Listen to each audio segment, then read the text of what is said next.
Bonjour, hi everyone, and welcome to Behind the Message, how political communications strategies shape federal campaigns, brought to you from all of us here at l'Institut de recherche en politique publique. Je m'appelle Cléa Desjardins, and I'm the comms director here at the IRPP. As we begin, I'd like to highlight that the IRPP is headquartered on the unceded traditional lands of the Kanien'kehá:ka Nation, whose members have long been custodians of the territory. In our work as a think tank researching social and economic policy, we recognize that many policies have long been and still are a source of harm to Indigenous communities. We are working to mobilize the knowledge, experience, and voices of Indigenous peoples through dedicated research, fellowships, and publications related to Indigenous realities and directly involving Indigenous peoples. In our discussion today, we'll touch on the importance of actively addressing and including those communities in political communications campaigns. So speaking of the discussion, let me welcome our discussants. Adam Austen is a senior communications and public affairs manager at Bell Media, and he was previously press secretary of Global Affairs Canada under the Liberal Party. Bienvenue, Adam. Audrey-Anne Turcot-Brochu est la directrice des communications du Parti vert du Canada. Welcome, Audrey-Anne. Fred DeLorey is Chief Strategy Officer for North Star Public Affairs and previously served as campaign manager for the Conservative Party of Canada. Bienvenue, Fred. Lucas Medernach est le directeur des communications pour le cabinet du chef du Bloc Quebecois. Welcome, Lucas. And Mélanie Richer is a principal at Earnscliffe Strategies and is the former director of communications for the NDP. Bienvenue, Mélanie. I am thrilled, je suis honnêtement ravie to have you all virtually here with me today. And now, before I start grilling my 5 panelists with my own questions, I'd like to invite our audience, all 150 of you at the moment, to share your questions for the panelists using the Q&A module at the bottom of your screen. Share your questions anytime, and we'll be getting to those questions towards the end of the hour. I'm going to try to keep us to an hour, but since we are so many people on the call, we might go over a little bit. Let me also remind our audience que cette conversation se tient en français et en anglais. That's right, we are taking a bilingual approach today. I'll be asking some questions in French, and some of our panelists will respond in French. So we'll be going back and forth. It's how we do things at the IRPP. I'm very sorry to say we don't have simultaneous translation today, so do your best. We'll also have the transcript as well as the video and the audio of the talk. So if you miss anything, you can always go back to it and detail to your heart's desire. We'll share that with you as soon as the comms team here at the IRPP can produce that for you. Okay, so that's enough of me. Let's get our panelists paneling. OK, je vais commencer avec une question générale, mais un peu personnelle pour vous 5. So I'd like to know, what's one moment from a federal campaign that you worked on that you'll never forget? Anything that really stuck with you? Adam, let's start with you. Let's go alphabetically. All right, thanks, Cléa, and thank you to the IRPP for putting on today's talk. It's really fun to be here, and I'm sure it'll be a great conversation. Yeah, in response to your question, I mean, I think one moment that stands out, I'll take one from my recent experience working for Chrystia Freeland on her leadership campaign. You know, I'd worked for Minister Freeland when she was in government as Foreign Affairs Minister during the first Trudeau mandate, and you know, I thought it was just a really great opportunity to kind of throw myself back into politics to work on the leadership campaign of someone I'd admired for so long. And, you know, really felt like a full circle moment, I think, for me in terms of my political experience. And, you know, we launched with this video about her relationship with Donald Trump and negotiating the free trade deal in the first instance, and talking a little bit about, as well, about, you know, the importance of country and pride in our country, and standing up to the threats that were coming from President Trump. And, you know, I think the video launched to pretty wide positive feedback, and so that felt really good. You know, obviously in the end, the outcome of that particular campaign was not necessarily what we'd wanted, but what I do think was interesting about that as well is that, you know, it may be hard to imagine now, but, you know, back in early January when the Liberal leadership campaign was just taking off, you know, the question of whether or not Donald Trump would be the big issue, or maybe other issues like affordability, the carbon tax, and some other issues that had really been a thorn in the side of the Trudeau government was still very much an open question. And people were really still thinking, oh, well, maybe actually the Liberal leadership campaign and then the subsequent federal election is really going to be fought on the basis of affordability. And I think, Minister Freeland, based on her experience in the first Trump administration, realized, okay, this Trump threat is actually going to be very serious. It's going to be the ballot question for Canadians. We're going to skate to where the puck is going. We're going to talk about, this issue up front, force a conversation about it in this leadership race, and then take that into the federal election campaign. And that's actually what happened. So, I think one of the things that I'm sure we'll talk a bit about today is, ballot questions and having the right message to meet the moment and meet where Canadian voters are and what they're concerned about at any given time. And I think certainly this is an example of one where there was some prescience that has since played out quite extensively in terms of where we've ended up in the past couple of months. Yeah, absolutely. Good to hear that hockey reference too. I mean, maybe that could have been part of the campaign next time. Oh, Wayne Gretzky, I don't Skate to where the know. puck is. Get your elbows up and then skate towards the puck. Adrienne, what about you on the green side? What's a federal campaign memory that stands out for you?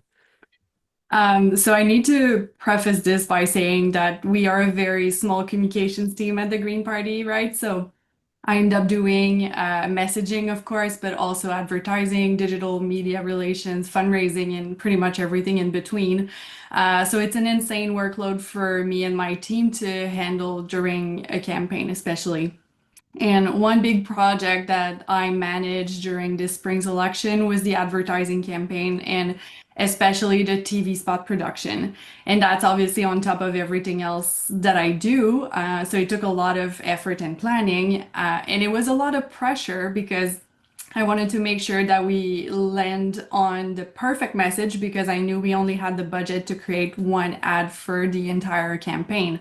So I did the work, I received the final version of the video, and I remember being alone in my office because it was late at night, and I got teary-eyed because I couldn't believe how good the final result was, but mostly it was incredible to me how we've been able to pull that off and achieve that level of quality with such a limited team capacity. And that's when I knew that all the work that I did prior to the election to structure the team and put processes in place, plan everything, all that work was paying off by letting us achieve way more volume of work than I ever thought possible. So yeah, receiving the final ad was a very proud moment for me, not just because it was a good commercial, but also because it was kind of a validation for all the efforts that were made in the past year leading up to the election. So that was definitely one of my highlight moments for this campaign and one I'll never forget. Nice. I know all the communications people who are on the webinar today, really the idea of wearing many hats, I think, is resonating with them. Fred, how about you? I'm going to tell a bit of a lighter one and something it was very memorable in a communications issue, but I had I wasn't behind it or a part of it necessarily, though I ended up being the headline. It was in the 2011 campaign. I believe going back to that campaign, Jenny Byrne was the campaign manager and I was her deputy. And we had a rule where one of us always had to be in the campaign office at all times. So she would usually get in at like 4 or 5 in the morning to do the issues calls. And she would be there till like 9 or 10 at night. And I would come in a bit later, around 8 or 9 in the morning, and be there till midnight. So one Saturday, I think it was, I came in a little bit later, sitting down. Well, that morning, Michael Ignatieff, the Liberal leader at the time, had dropped his economic platform. And usually we would have, our main critic at the time we were in government. So Jim Flaherty, the finance minister, would be the person to respond to that. Well, Minister Flaherty wasn't available. They couldn't reach him. So the War Room made a decision that morning to put out a press release. So I'm coming into the office, leisurely Saturday. I'm getting my bagel and coffee, sitting down at my desk, and open up Newswatch or whatever it was, and splashed all over it was Fred DeLorey attacks Michael Ignatieff, because what the War Room had decided to do is just put my name on the press release and then hand it out to all of the journalists covering the Michael Ignatieff's economic plan. So it was funny. I was a bit shocked. No one had even given me the heads up that it was happening. Obviously, when you're in communications, it's you don't mind, and I was quite okay with it. But it was just a funny experience and something that is very memorable to me. That's great. That's quite the story. And good for you for not caring. I think I would have cared a little bit. I've done much, much worse, so it's Awesome. Lucas, de ton côté, qu'est-ce qui résonne pour toi? Oui, merci Cléa. Je vais tu aller sur quelque chose d'un petit peu différent là. Moi, quelque chose qui me marque à chaque élection, finalement, c'est vraiment le premier et le dernier jour d'élection. Souvent, une élection, puis je pense tous les panélistes autour de la table et peut-être les gens aussi qui nous écoutent en ce moment, qui ont déjà fait des campagnes, savent de quoi je parle, mais une campagne, c'est comme un blur un petit peu à la fin. Il se passe Mm. tellement de choses, c'est 24 heures sur 24, 7 jours sur 7. Après coup, j'ai comme de la misère à me souvenir qu'est-ce qui s'est passé quand exactement. Euh, alors que le premier et le dernier jour, je me souviens toujours distinctement de cette espèce de cocktail d'émotions. Tu sais, le premier jour, c'est l'aboutissement de plusieurs mois de préparation. Tu sais, la locomotive est mise sur les rails, la locomotive part. Il y a ce sentiment un peu de, tu te dis, OK, tout mon travail sert à quelque chose, là, ça commence à partir. Tu as cette petite angoisse aussi de te dire, Mhm. qu'est-ce qui va se passer, vers quoi ça va aller. Et le dernier jour, c'est un peu pareil. Là, tu sais, c'est le jour J. Il n'y a plus grand-chose que tu peux faire niveau communication. Tu sais, tout est parti comme ça. C'est de la sortie de vote. C'est entre les mains beaucoup des équipes locales que ça se joue. Tu as évidemment beaucoup d'appels d'analystes, de chroniqueurs, de journalistes pour déchiffrer un petit peu, savoir comment le vote sort, comment analyser les premiers résultats, est-ce qu'on a des premières infos. Mais malgré tout ça, au-delà de ça, tu as cette espèce de cocktail de fierté du travail abattu par l'équipe, de joie une fois que tu as les premiers résultats qui arrivent et que tu as telle ou telle personne qui a gagné. Tu sais, par exemple, cette élection, on a eu Alexis Deschênes dans Gaspésie qui est rentré, qui est un grand ami que je connais depuis des années. Tu Mm. sais, tu as cette espèce de joie. Tu as la tristesse de voir certaines personnes aussi de qualité qui perdent leur siège. Tu as cette espèce de cocktail d'émotions et chaque fin d'élection, je me souviens très précisément de tout ça. Et c'est quelque chose, ça me marque à chaque fois, là. Mm. C'est beau. J'adore l'image d'un cocktail d'émotions. Um, Melanie, I see your charger's dying, but can you weigh in before you reconnect? Yes, it's funny. The thing that I was thinking about, before this of what's a good moment to share, what's not a good moment. I think of how much time campaigns spend trying to figure out what the ballot box question is, how much time they try to figure out how can they respond to what the ballot box question is, how they can shape what the ballot box question is, and Mm. how oftentimes it doesn't matter. You don't get to choose, or at least from my experience working with the NDP, we don't often get to choose. But how much time is spent, in the months and the year ahead of time, and how much time is spent during the campaign to continue to modify and to respond to how people are feeling. And this election, I wasn't closely involved in the before time, but obviously I had been working with Jagmeet as the supply and confidence agreement came to be, and we had done that really to communicate that the leader was credible, and that was the point of doing that, outside of course of the policy wins for people. So in an election where it was super important to be credible, there was hope that what we had tried to communicate with the supply and confidence agreement would come to be. And the moment that I think of really super clearly is I joined the campaign in the last 2 weeks of this election, and I was with the leader in Edmonton. He was doing a podcast interview with Ryan Jesperson, and basically he asked, like, why should people listen to you? Why care? Shouldn't you resign? Shouldn't you do all these things? And I'm sitting there going, oh God, this is not going to go well. And the leader talked about how a few years ago he met a kid who, was worried about his parents paying rent because they were having to pay for his diabetes medication. And Jagmeet said to him at the time, "I'm making a promise to you, and I'm going to do what I can to have diabetes medication covered." And fast forward during the interview, he's signing the story, and he says, and we were able to say that we started getting that done. So my message thing that I remember is, doesn't matter how hard you work to try to respond to the ballot box question, or what you do to make things happen or not happen. Sometimes it's just the way she goes, and Mm. not go so well for Jagmeet this election. But that's kind of my reflections following this election, is how important communications are, but sometimes how communications just isn't what you need sometimes. So that's my moment for this one. Totally fair. I was waiting for you to say, and that kid was Ryan Jesperson's son. In the movie version, we can do that. Okay, so I'm going to move to a few more tailored questions, one each, but please feel free to weigh in on each other's questions. Again, I don't want to hear too much of myself. Talk to each other. If there's a question that I'm asking one person, feel free to jump on in. Adam, again, I'll start with you. You've had to communicate some pretty complex issues in your time with GAC, from foreign policy to domestic politics. How do you craft messages that land with voters when that subject matter isn't always so easy to explain? And how do you make sure those messages land in our fragmented media environment when we've all got the news running 24/7?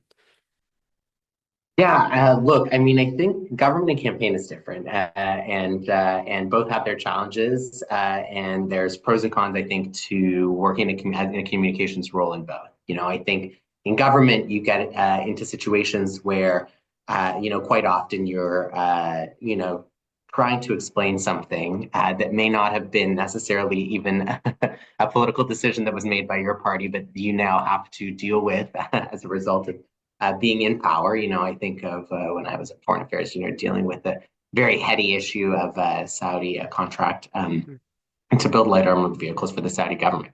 There were a lot of things that from a communications perspective would have been very easy to say to make the problem go away. And I think as communications people, we're really tempted often to try and say those things to the press. And where you run into trouble is, of course, there's all sorts of other considerations that need to go into making decisions. And then you find yourself explaining complexities of the machinery of government and the structure of contracts. And it all becomes, very kind of overwhelming and difficult. And it can be hard to get what you might see as a win in terms of responding to an issue in particular.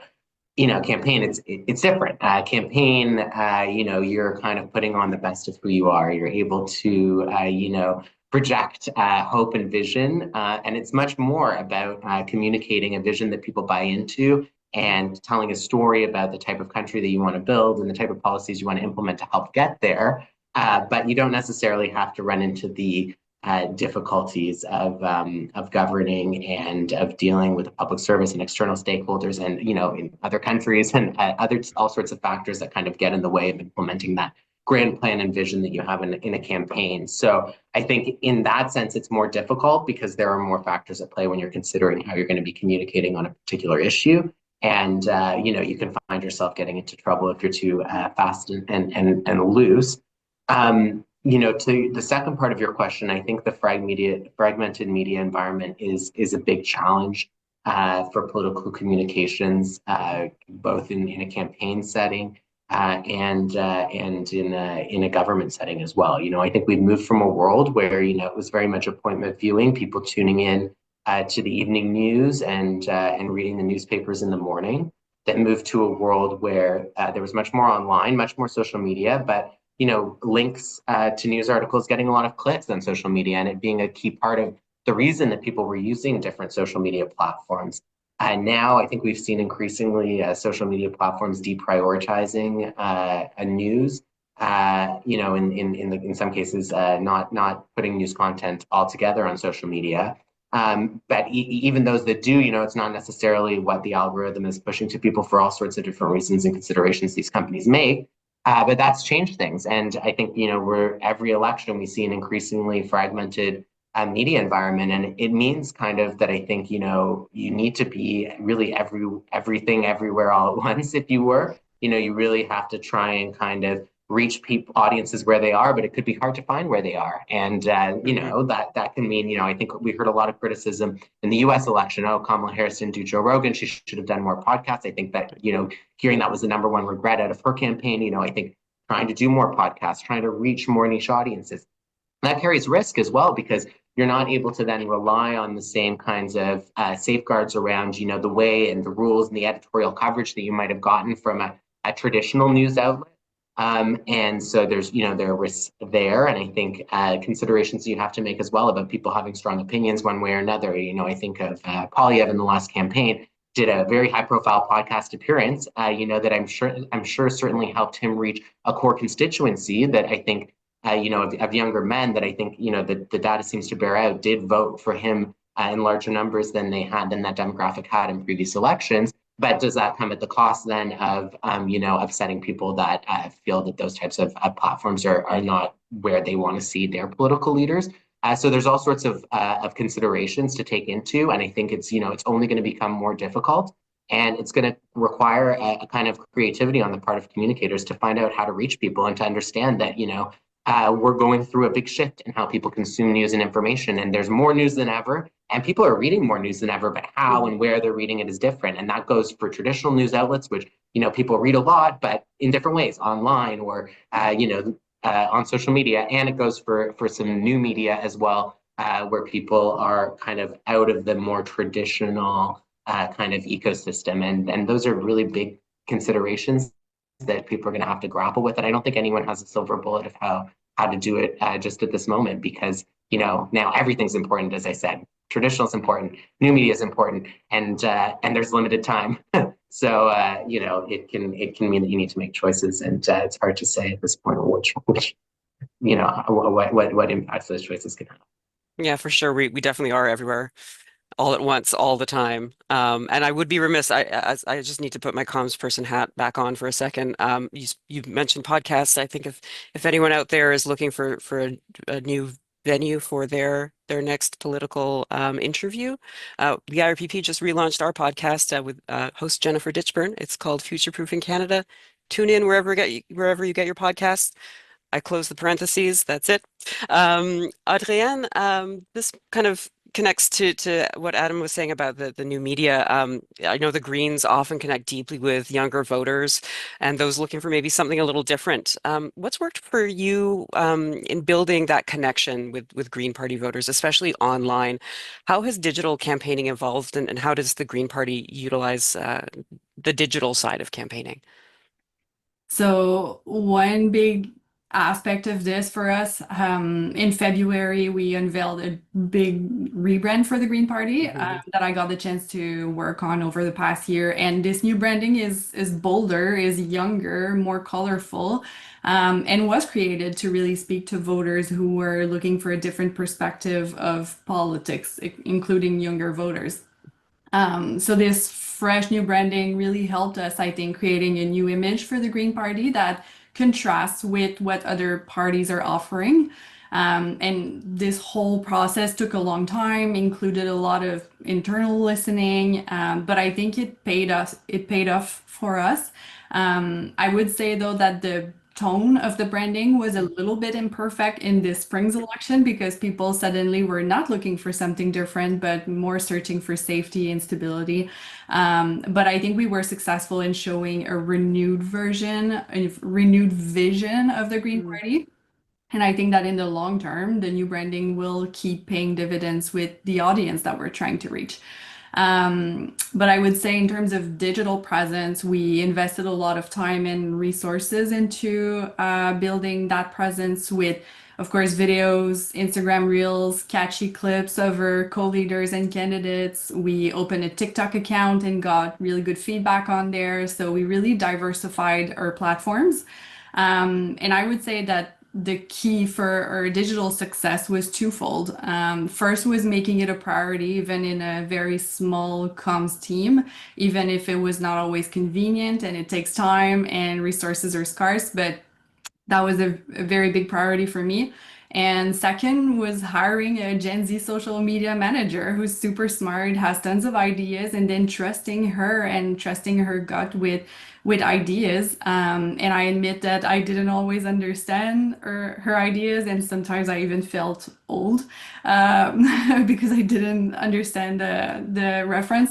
But I think that her understanding of social media and her willingness to listen to conversations online and quickly pivot and integrating her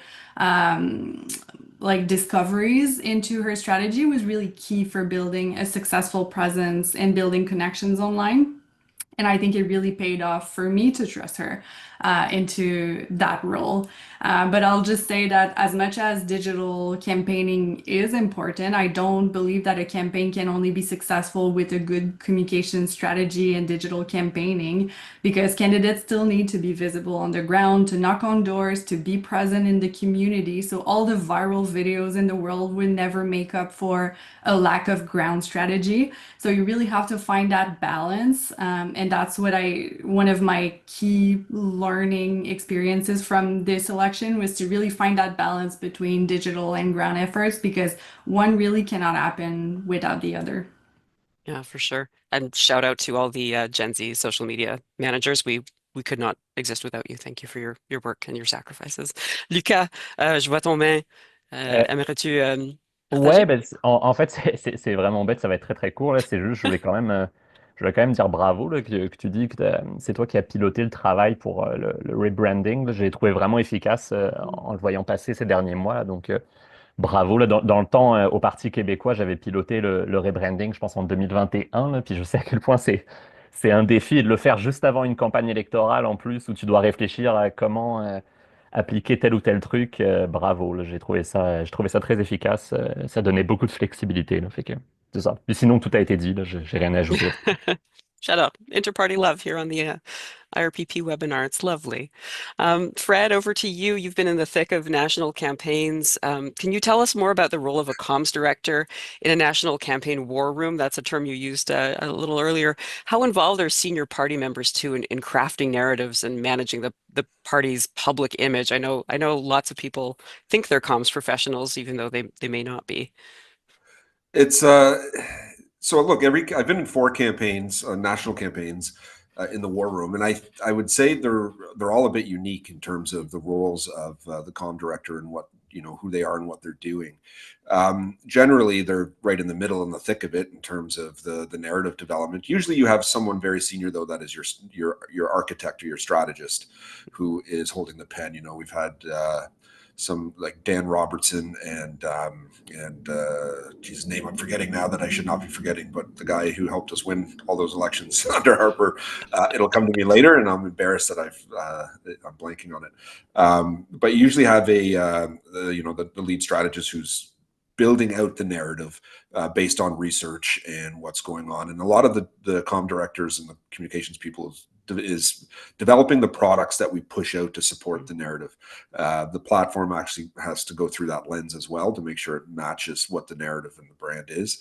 The way it works in a war room, just to unpack that a bit for people that may be interested, like you have kind of 2 units. This is the Conservative Party again, and this is just for the war rooms and campaigns I've been in at both the provincial and federal level. I'm sure the other parties have a different system at times, but we have what we call the rapid response unit. That is more of your researchers and social media guys and meme creators nowadays who are creating stuff and pumping out content, and researchers who are digging up stuff. And you have a comms unit attached to that. Those are the people that talk to the reporters who are being fed by the rapid response people, and they'll be getting they'll be playing both offense and defense. If they have stuff on candidates from the opposing teams, those will be the people that'll be leaking that out and trying to give whatever bits of information they can to reporters. Sometimes you give them a full file. Sometimes you give them ideas where you think that they'll be able to pull on some threads and unravel a story. And in other instances, they're on offense, trying to push our message out in terms of our the narrative and that sort of thing. And then, of course, playing defense when things are coming back on us when we're getting attacked. But the comms role, like the director, it can be very different. I was a director in one campaign where I was attached to those 2 units, but also running candidate support and leaders debate prep. So there's lots of different roles to make sure all the messaging, you have to make sure your candidates are saying the same thing as your central campaign. So that's a challenging role and a lot of discipline there to do that right. Other times I've seen DComs out on the road during an election and with the leaders tour. That's a different way of doing it sometimes, when they're right there with the traveling gallery so that they can deliver messages. Some of the other things that DComs would be doing, other than the crafting the narrative, is working with the leader to make sure the message is like prepping them before their debates, or before interviews every day, and going through that. So that's a lot of the key stuff that they would be doing. Nice. Yeah, that messaging prep and staying on messaging throughout is so key. Even with my work, like you gotta stick to what you've established. It's your path to victory, right? If you have a plan, if it's based Absolutely. on real good research, and if you stick to it, you can any party, or at least the two main parties, can win any election if they have the right ballot question figured out and if they can hammer it properly. It's hard to do. It's hard to stay disciplined, and it's hard not to get caught up. And it's hard sometimes. You have to pivot, like we just saw in the last election. There should have been one, and the results could have been different if the pivot happened a few weeks earlier than it did. Right. Yeah. And speaking of real good research, if anyone's looking for some of that, IRPP's got you covered. Mélanie, over to you. The NDP often, I know, tries to punch above its weight in terms of message reach. How does the party approach getting its voice heard, especially when the media spotlight isn't always equally shared?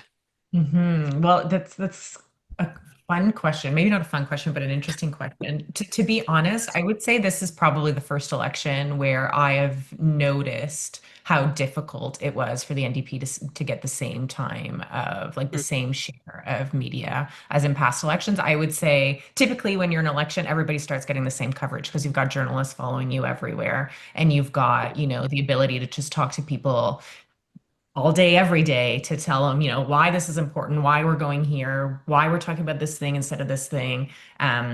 A lot of the behind the scenes sausage making, which is important to get journalists to understand why you're doing certain things. I would say this election was really challenging, and even the journalists that we had on the bus were having a challenge. With their bureau chiefs to say this is something that's super important. Why isn't there room for it? Because it was such a two-way race, and a race about what was happening south of the border. So it was really challenging. I would say the importance that Fred just mentioned of pivoting, the importance of trying to respond to the ballot box question. I will say that I found, again, I thought the some of the comms coming out of, and I'll give credit to Luca too, the ability I think that the NDP and the Bloc had to pivot and to talk about stuff that was related to Trump without it being something that wasn't genuine for both the Bloc and for us to talk about, because I think that's also one of the challenges is you want to be able to respond to what the ballot box question is, but you have to respond in a way that's genuine, otherwise people will just stop listening no matter what. So the importance of pivoting, of finding interesting things to give to journalists.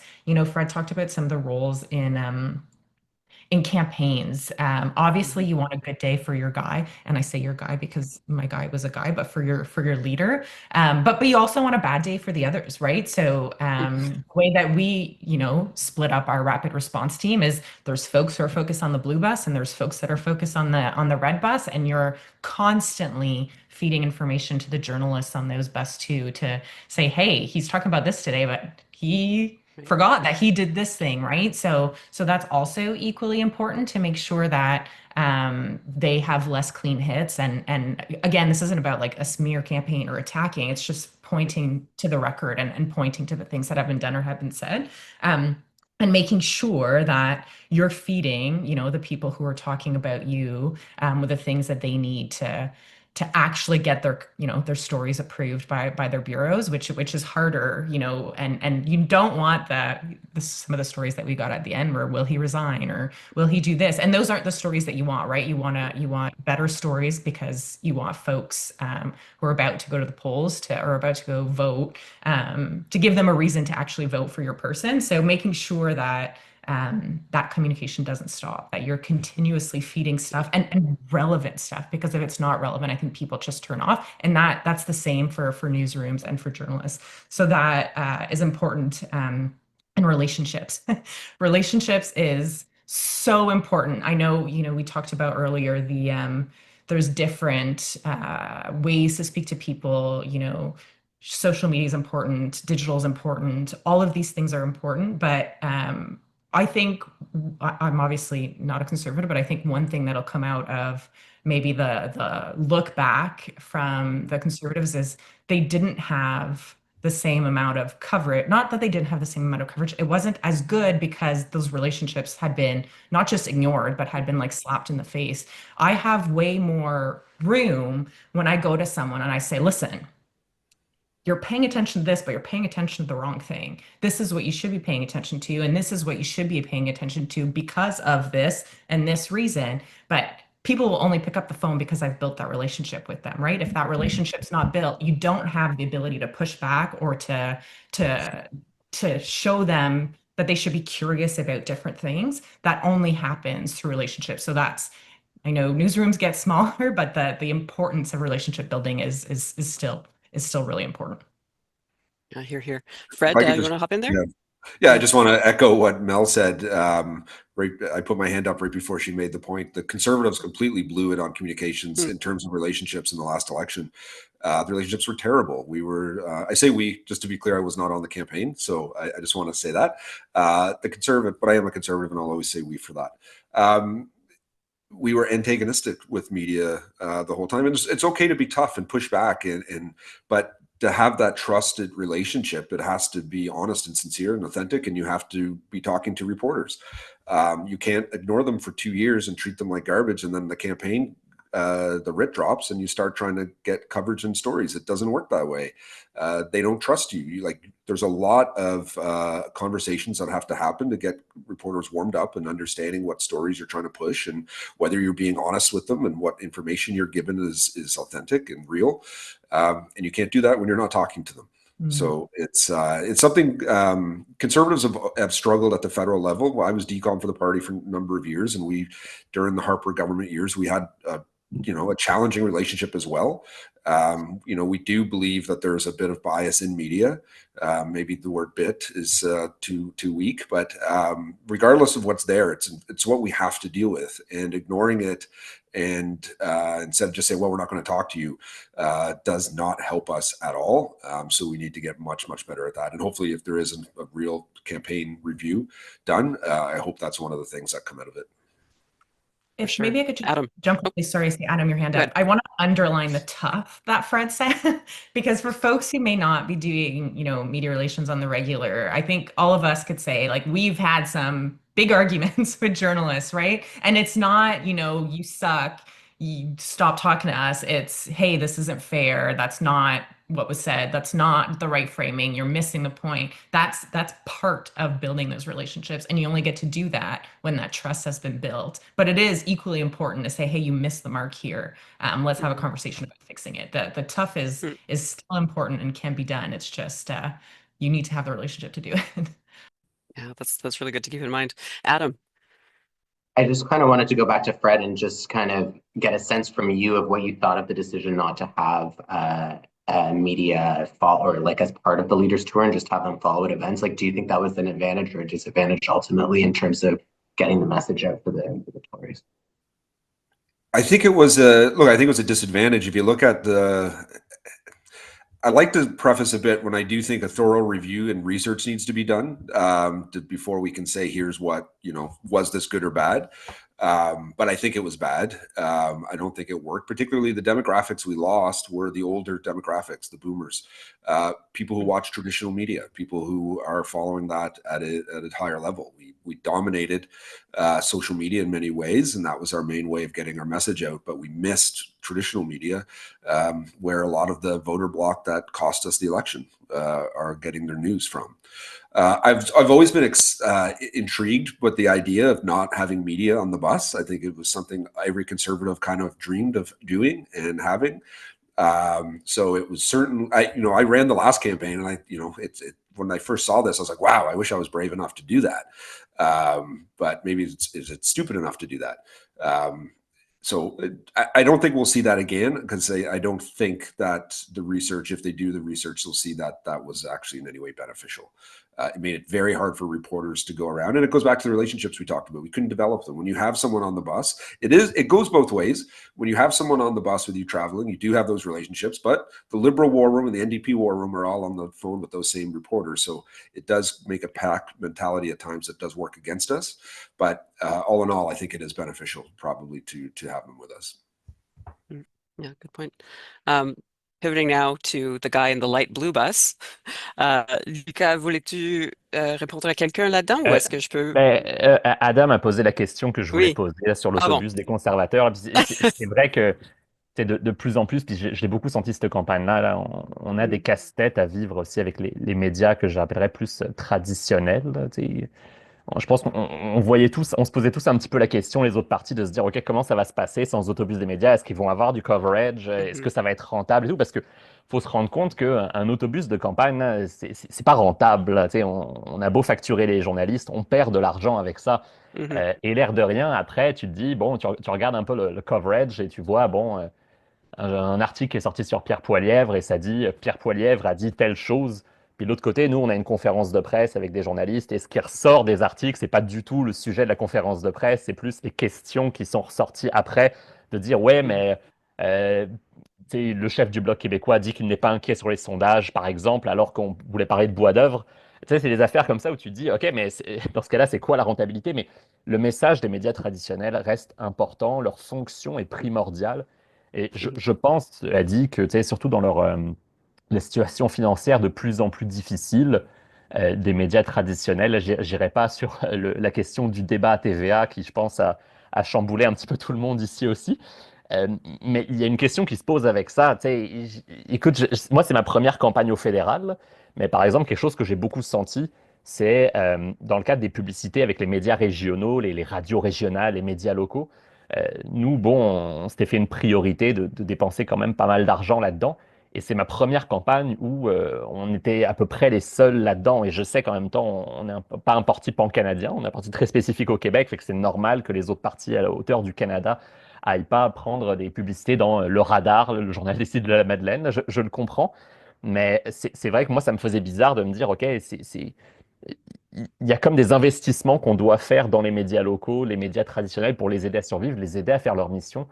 Et en même temps, tu sais, je comprends que les choses évoluent, les médias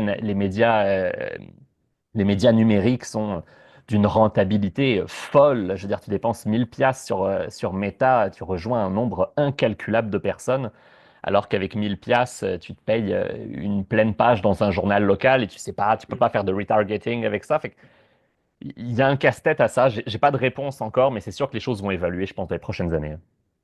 100%. Mélanie?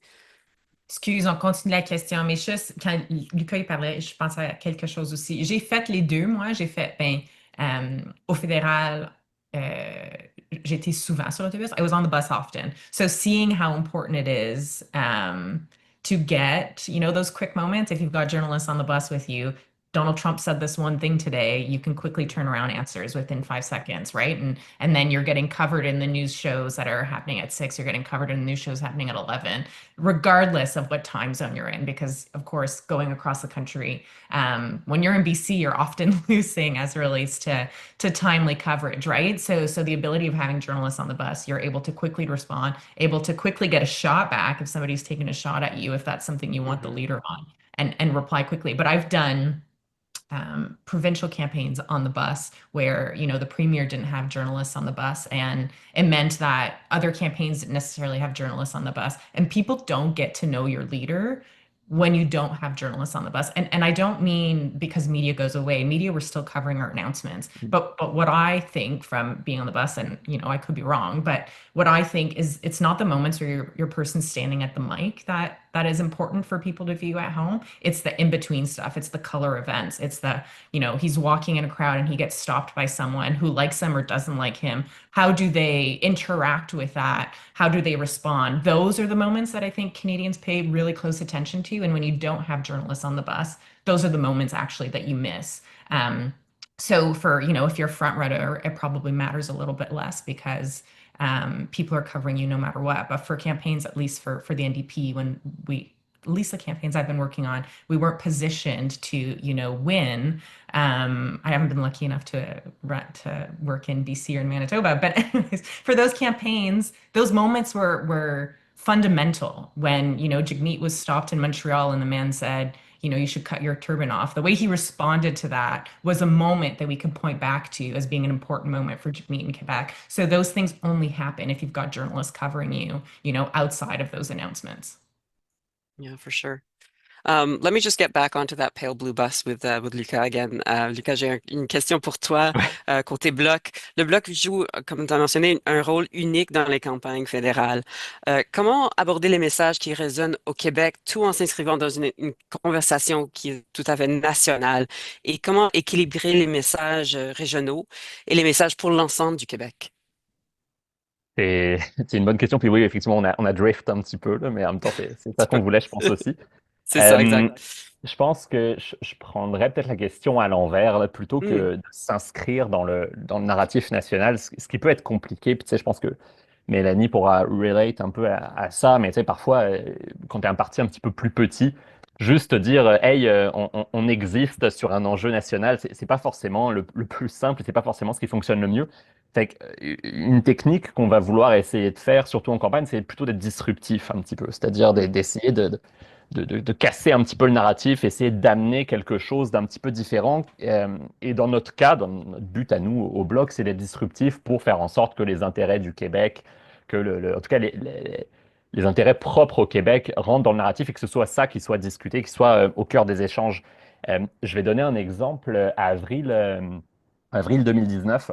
Depuis un mois à peu près, à ce moment-là, la loi 21 sur la laïcité au Québec avait été déposée. Il y avait une foule de débats là-dessus, au Québec, bien sûr, mais dans le reste du Canada aussi. Là, si je me souviens bien, Rachel Notley de l'Alberta s'était positionné contre. Justin Trudeau, le gouvernement fédéral, avait commencé à évoquer un petit peu l'idée de faire une contestation en cours. Fait que nous, on était arrivés en avril 2019 en prenant un panneau autoroutier devant Ottawa en disant Québec knows what's right for Quebec, thank you.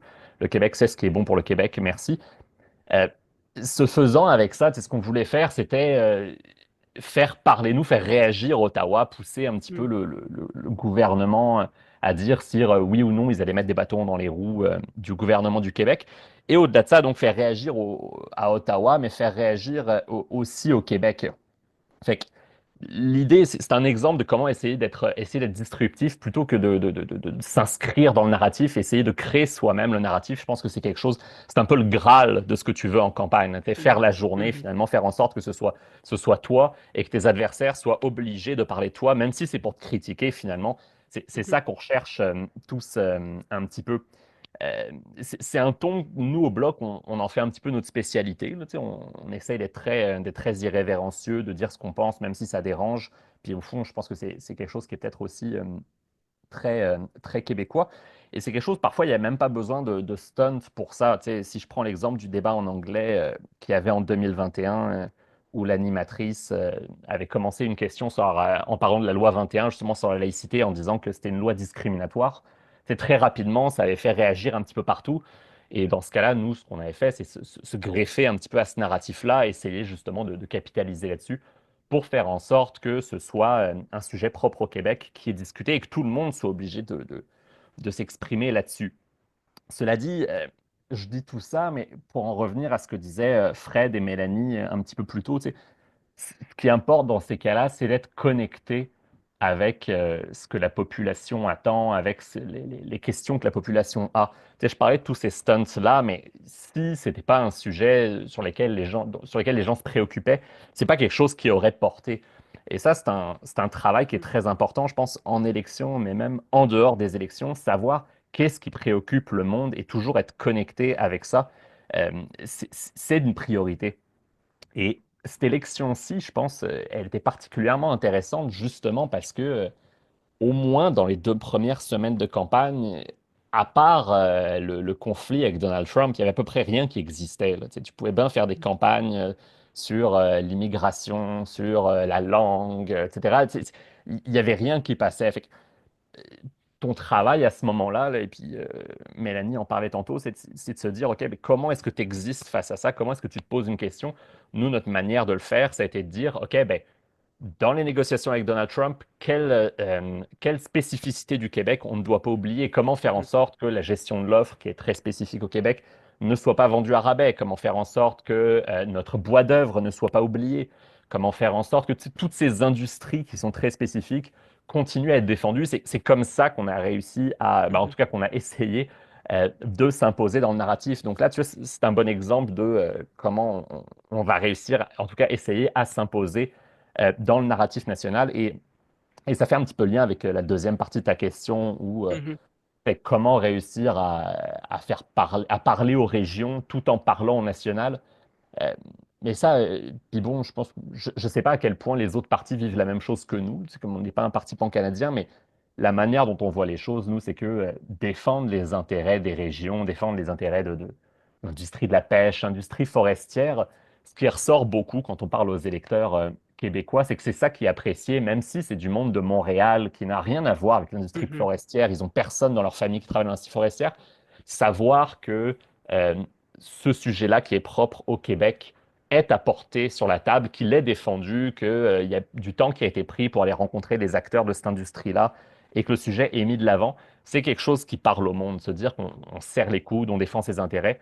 Fait que finalement, en parlant à plus des individus spécifiques ou en parlant à une région spécifique, tu parles finalement au national ou en tout cas au Québec. Donc il y a cette gymnastique-là et en campagne, c'est beaucoup ça aussi d'ailleurs. Peut-être ça nous emmènerait sur un autre sujet qui serait quasiment un sujet de conférence à temps plein, mais qui est le dossier de la tournée. Là, tu sais, quelle destination tu choisis, pour parler de quoi, puis en même temps, tu dois te dire, OK, si je vais dans tel endroit, il faut aussi prendre en considération les spécificités, les compétences de tel ou tel candidat. Est-ce que ça colle avec ce dont on veut parler? Fait que tout ça, c'est encore autre chose, mais ça fait partie du tout. Là. 100%. Adam. Oui, just rapidement, I just wanted to just touch very quickly. I know we're tight for time on something that Rika and Fred and Mélanie have all picked up on, but I think it's also important to know, like, not only what is the question that's on people's minds, but also know where your strengths are and stick to your message and not get distracted. And I think, one of the problems I would say, that the Liberal Party has had is having been in power for so long, there's all sorts of issues and all sorts of questions and things where people, trust their ability to perform in places where they don't trust them to perform. In the last election, it was very clear that support for the Liberal Party was driven primarily by, the threats from the US and the threats from Donald Trump. And I think whenever that was the message of the day, like that was you saw Mark Carney perform really well. And when you get drawn into other debates where there was maybe more doubt about the Liberals' ability to continue to deliver, then, that was a losing day. And so I think, it could be a mistake to think, oh, well, maybe we should talk about all of these other things. If you know that your message on those other things is not resonating as powerfully, you should really speak to the message that resonates with the public. Yeah. Lucas. Je vais vraiment faire court, c'est promis. Mais Ça va. je suis complètement d'accord. Puis tu sais, je pense que toute campagne, c'est une question d'équilibre entre avoir assez de flexibilité pour s'adapter au sujet du jour, mais tout en ayant assez de rigueur pour se rappeler c'est quoi justement nos forces, nos faiblesses, c'est quoi le ballot question, et c'est quoi ultimement ce qu'on veut que les gens retiennent. Je remonte, là, puis je passe à un autre palier, là, mais la campagne de 2018 au Québec, j'étais au PQ, là, puis une des erreurs qu'on avait fait à ce moment-là, c'était justement que quand on parlait aux électeurs, on disait, mais on n'a aucune idée c'est quoi que vous voulez amener, parce que finalement, à chaque jour, on parlait de quelque chose de différent, le narratif était un peu all over the place. On essayait de réagir toujours à ce que disaient nos adversaires, mais ultimement, si tu fais que ça, si tu es toujours en réaction et que tu oublies ton narratif de départ, que tu oublies ta colonne vertébrale, les gens vont le sentir et ça va pas leur plaire. I hope que ça va vous plaire, mais je vais ajouter une autre 15 minutes à la discussion. I think it's going well. I've still got a few questions to get to, and we've got some questions from the audience to get to as well. So stick with us if you can. I'll just ask a couple general questions to the panel. So jump in if this is a particularly of interest. I mentioned this in my opening, but I'm thinking about communicating with Indigenous communities across Canada. And with voters in those communities, that often requires a different approach, more listening, more trust building. What have you learned about doing this well, and where do campaigns still have work to do? Anyone want to jump in on that? Happy to get the conversation Sure. started. Yeah. Showing up matters. What I've heard directly from folks is coming in person matters, and not just coming once and hearing about and leaving, but coming back again and seeing how things are going. I think we went back to Niskandiga, which is in northern Ontario, 3 times, and it wasn't the first time that they felt heard and respected. It was the second and the third time, and not coming in and leaving within an hour, but spending the full day and listening to folks, not just leadership, but also listening to community members was really important. And then talking about it when you leave, not just talking about their issues when you're there and talking to them about their issues, but also talking about them when you were in Ottawa on other days of the campaign. That was super important. But the relationship building, it can be transactional. Like sometimes when you're doing, other meetings with other groups that you're meeting with, it feels transactional, and that's okay because they have something that they want you to do, and you have something that you're hoping that they do. But if it feels transactional or if it feels quick Yeah. or not genuine, it doesn't go well. So spending the time and coming back, I think is what has at least had helped us build relationships with that community and listening to folks and not just the elected folks, but also folks on the ground, community members, etc., because that's important. Yeah, listening's a big part of communicating. Lucas, j'ai vu ton mail? Hearing, not just Mm. listening. Hearing. Yeah, Also yeah. hearing. Mm. Non, mais c'est juste, je fais du pouce sur ce que Mélanie a dit, là, puis, Mm. c'est prendre le temps de rencontrer en dehors des élections, je pense, c'est ça aussi. Puis ça, c'est un travail de longue haleine, c'est un travail que les porte-paroles des différents partis, et qui font tous d'ailleurs au demeurant, là, mais prendre ce temps-là vraiment de parler, d'écouter, et pas juste en élection, je pense que c'est une priorité. Puis tu sais, ça me rappelle un peu ce que Fred disait tout à l'heure pour les médias, là, c'est-à-dire que, tu sais, dans le cas des médias, bon, si tu les ignores pendant 2 ans et que tu leur parles au moment de l'élection, ben, ils vont pas forcément t'écouter, mais c'est la même chose pour à peu près tous les acteurs et c'est la même chose pour les Premières Nations. C'est-à-dire, si tu écoutes pas ou que tu parles pas pendant 2 ans ou 4 ans et que d'un coup tu arrives en campagne en disant oui, nous sommes le parti qui représente le mieux les intérêts des Premières Nations, ben, il y a des chances que ça soit mal perçu. Fait que c'est un travail de longue haleine et c'est un travail qui en vaut la peine, je pense. Et sur lequel on peut toujours s'améliorer au demeurant. 100%. Anyone else want to weigh in on that topic? Adrienne? Yeah, I think the biggest trap, in my opinion, is to make Indigenous issues kind of a token, especially during an election, just to kind of check a box.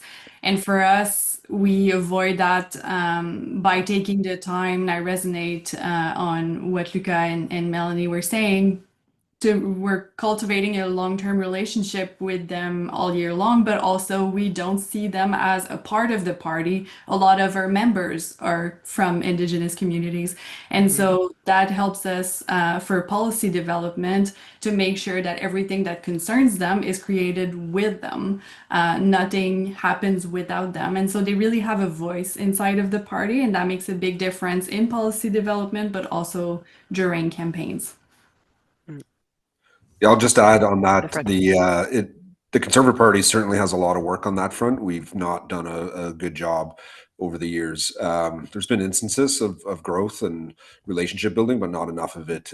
We do have, I believe it's 3 Indigenous Canadians now in our caucus, which is the most we've ever had. We have Ellis Ross from British Columbia, who is a former cabinet minister in BC. So the work is, I think it's we're progressing on that, but there's certainly more work. And to what everyone said, like we've got to be there and talk to them and communicate with them and incorporate their issues. But again, having them at the table with us is what make them a part of the Conservative movement, and like every party has done and doing. Yeah, for sure. Thanks for that. I'll move to my next general question and then we'll get to the audience questions. I just want to touch on negative messaging, which seems to always be part of any campaigns. Where's the line between contrast and going too far, and how do you navigate that balance? Anyone want to jump in on negative campaign messaging? Fred, maybe? Hey, feel targeted there. Well, I again like to call it contrast messaging. I think it's an incredibly important part of our politics when you have, obviously here in this instance, 5 sides battling for 1 vote. You have to show why not only are you good, but why they're bad options. So it's a very important part of the game. In terms of the line, like any attack ad or a contrast ad has to be truthful or born from truth. It has to have a grain of truth to it. It can't be misleading. That to me is obviously too far. And I think that's where the line is. I don't think there's anything, there's no real rule in this. And the world is adapting and evolving, particularly with social media and ways to communicate.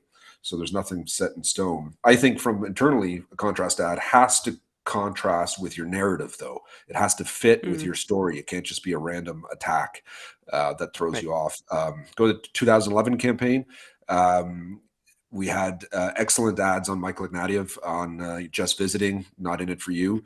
It was a part of our narrative was we're here for Canada, and Quebec was here for the regions, where we were, Harper and the Conservatives just led us through the economic crisis of 2009. So it fit the narrative, and it fit his story as well, where he had just come back to run.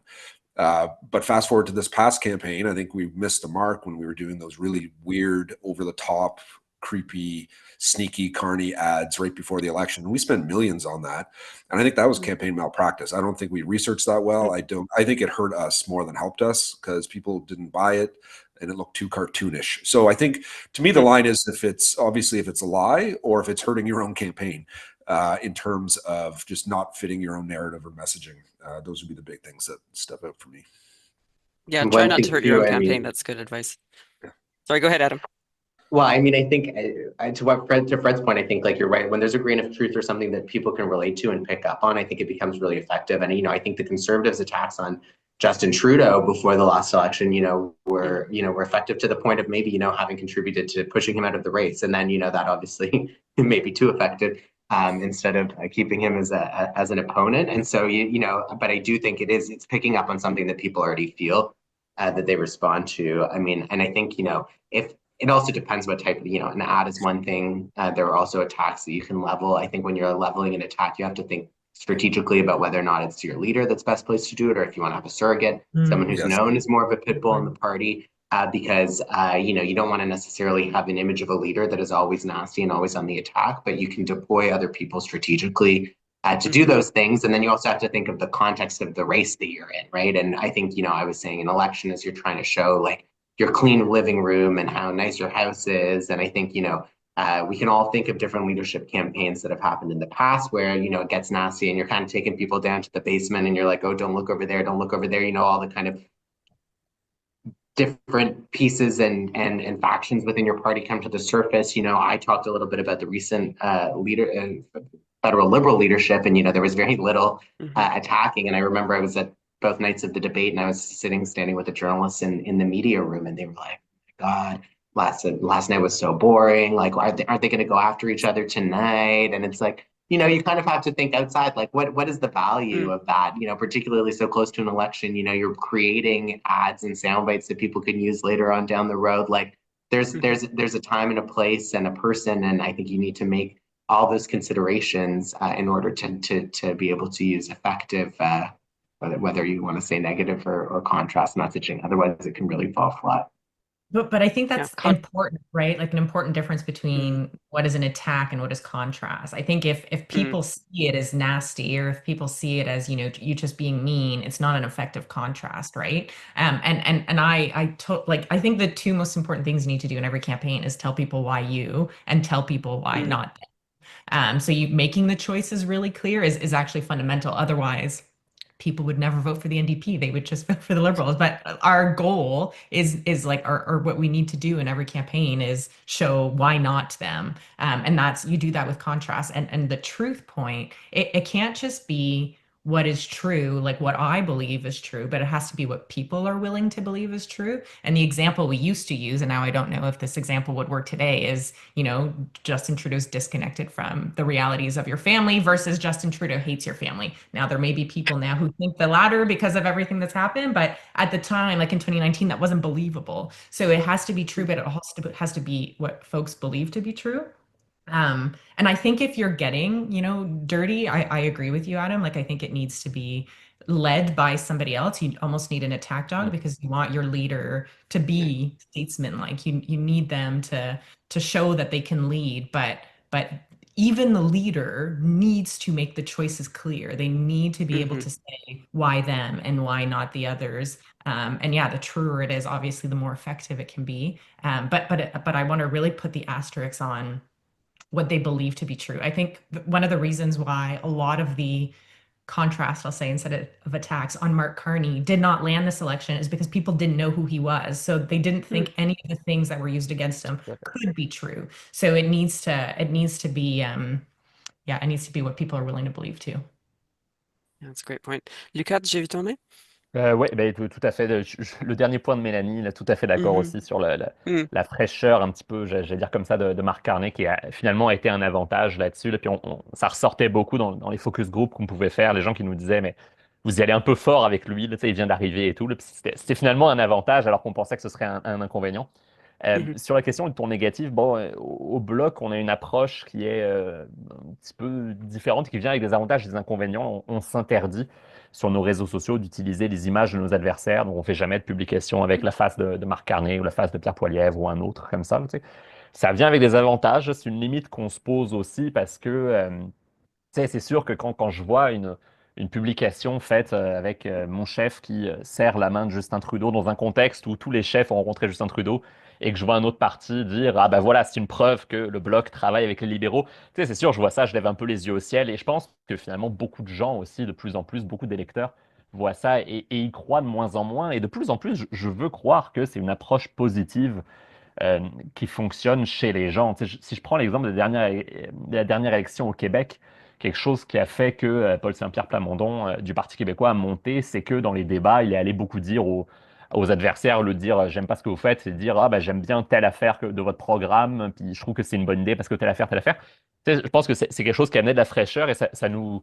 Je me dis que c'est peut-être quelque chose dont on pourrait s'inspirer aussi collectivement, de se dire bon ben regarde, on dresse des ponts d'utiliser l'image de nos adversaires pour dire ben, on ne peut pas le croire parce que telle affaire, telle affaire. Là. Cela dit, je dis tout ça, là, mais je trouve qu'on s'en sort mieux que les États-Unis là-dessus, là, tu sais, niveau politesse ou même d'autres pays. Là, tu sais, si je prends l'exemple, moi je suis un grand fan de politique brésilienne. Et Mm. chez eux, par exemple, le cas des deepfakes est tellement important. Puis les partis en utilisent pour leurs adversaires là, des deepfakes. C'est à ce point que la Cour suprême brésilienne a dû les interdire pour l'élection de 2024. Là. Fait que tu sais, les partis se retrouvaient interdits par la loi d'utiliser l'intelligence artificielle à ces fins-là. Fait que tu sais, c'est pour dire que je pense qu'on on est quand même pas si mal ici. Là. Et je nous souhaite de continuer dans cette perspective-là. Là. Mhm. On n'est pas si mal pour l'instant. On verra en 2028. Let me pivot now to a few questions from the audience before wrapping up. This one is close to the heart of the IRPP. Nancy Waugh asks, as communications professionals, do you often find yourselves in conflict with the policy side? Does that happen often, and how do you reconcile those conflicts if they do arise? I'm happy to kick that off. Absolutely. With a line that Prime Minister Harper used to always remind us of, that comms doesn't run policy. Because often when we were in the comm shop or dealing with the hot issues, we would try to basically come up with policy on the fly to deal with the issues to make it go away, which is obviously not good. Sometimes good politics, but not good policy. Generally, if the policy is what the party or the government is behind and fully there, the comms job is to support and communicate it. But sometimes it's a problem because it's an unpopular policy. So that's part of the issues we got to deal with. But generally, policy, we're here to be doing good things for Canada, not just telling good stories. So policy should be running it in terms of the core of what we're doing. Yeah, I'll I think my colleagues would agree. Go ahead, Melanie. Yeah, Yep. I'll just maybe add to what I've seen helpful as part of the teams that I've been in is when folks who lead the other are on the other teams. So when I had a coworker who was on the policy team but had a communications background, and then vice versa, we had somebody on our comms team who had a policy background. Because at the end of the day, if you can't communicate your policy in the way that people need to have it communicated to them, you may as well throw it away, right? So the importance of building those relationships, again, I'll talk about relationships, building that trust so that it's not like, oh, you're simplifying too much, or you're changing the language too much. But for that audience, unless we do those things, they're not going to come any further with us on that policy. So again, the building those relationships and the trust to say, like, I'm not trying to make your policy go away, but we do need to change the language if we want the person that we're speaking to actually understand it, and also understand that there's many audiences. Am I speaking to stakeholders? Am I speaking to an MP? And you forget sometimes that MPs are spoken to by like 1,500 people who all have their different things. So unless you're able to leave with them what it actually means, you're not going to get any further ahead. So the importance of that trust and to know you're working together instead of working against each other, because for sure I've definitely had a few fights, but it's always better when you're able to, realize that you're each working together, just trying to do communicate the policy pieces. So finding ways to do that depending on audience is really important.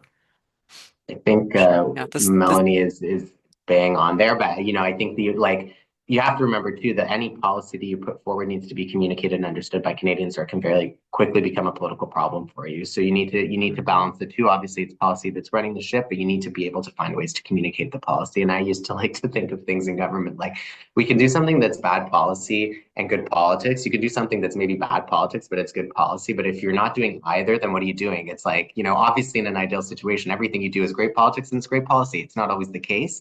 And you need to make a trade-off, but you certainly don't want to be in a situation where you're getting roasted for doing something that is also not the right thing to do for Canadians. So gotta always be thinking. always be thinking ABT. Let's keep that in mind. Another question from Jim Shepard asks, how concerned are you about the growing misinformation and disinformation in election campaigns and politics in general? Maybe this resonates a bit with the Brazilian campaigns that Luca was referencing too. He says, although many actors do this, I'm thinking in particular of this headline, and he shares, conservative fundraising email suggests Liberals trying to tip the scales in recounts.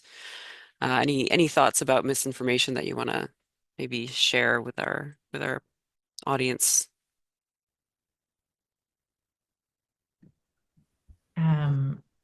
I'll go back to the truth thing when you're talking about Sure. pieces. I think parties have a massive responsibility to be as close to the truth as possible in their communications.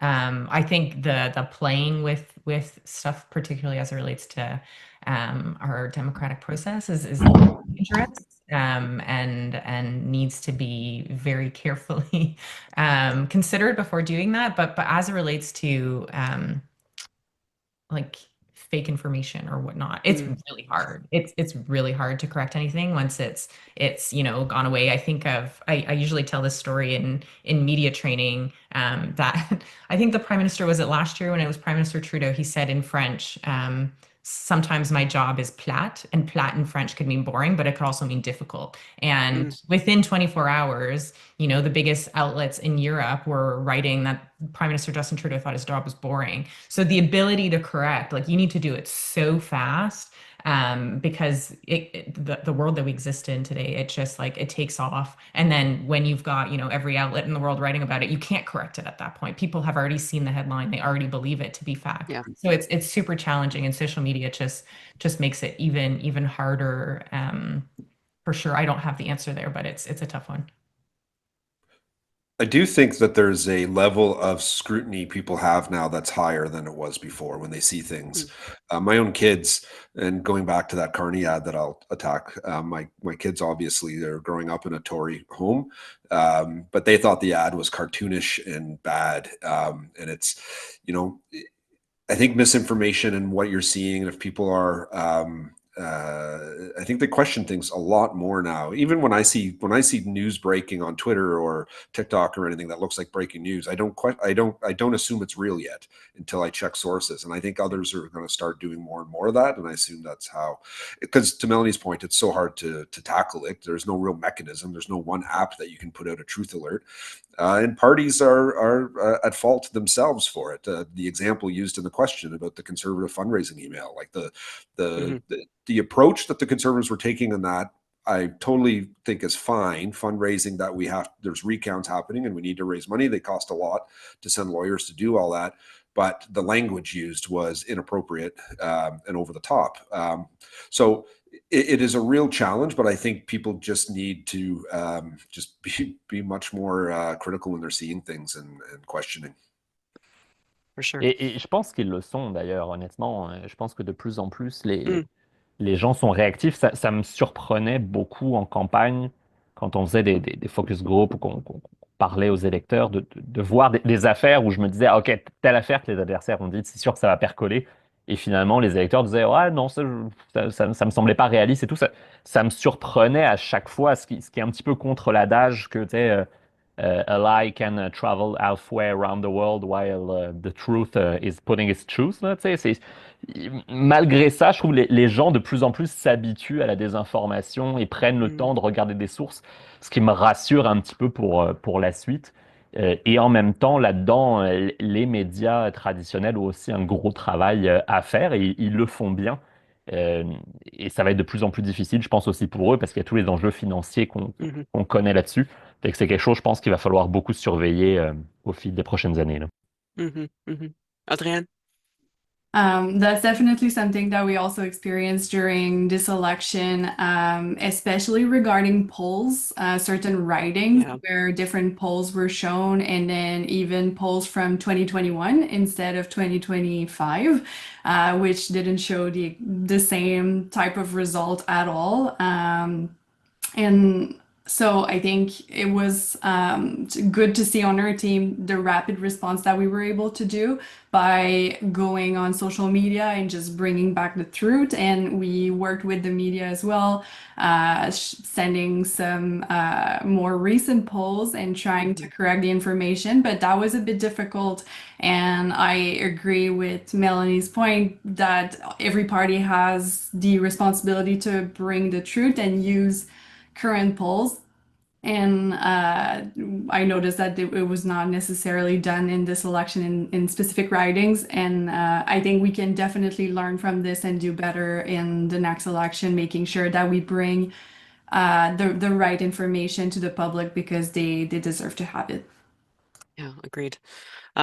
I have to send out an unfortunate truth alert myself right now. It is we're at time. I've kept you all longer than I promised to, so I'm going to let you go. I'm going to end it here. J'ai vécu tout un cocktail d'émotions avec vous. I really loved speaking with you all. I wish we were doing this in person because I could say, well, you know, let's all continue the conversation with our audience over some wine and cheese, but maybe we can do that after the next election or maybe before. So I really thank you all. Merci, merci infiniment. Et merci à vous tous. Thank you, dear audience, for joining us today. Really happy to have you with us. And please stay tuned to the IRPP for the next research releases. We're still active. It's not the summer yet, so stay tuned. Et merci encore.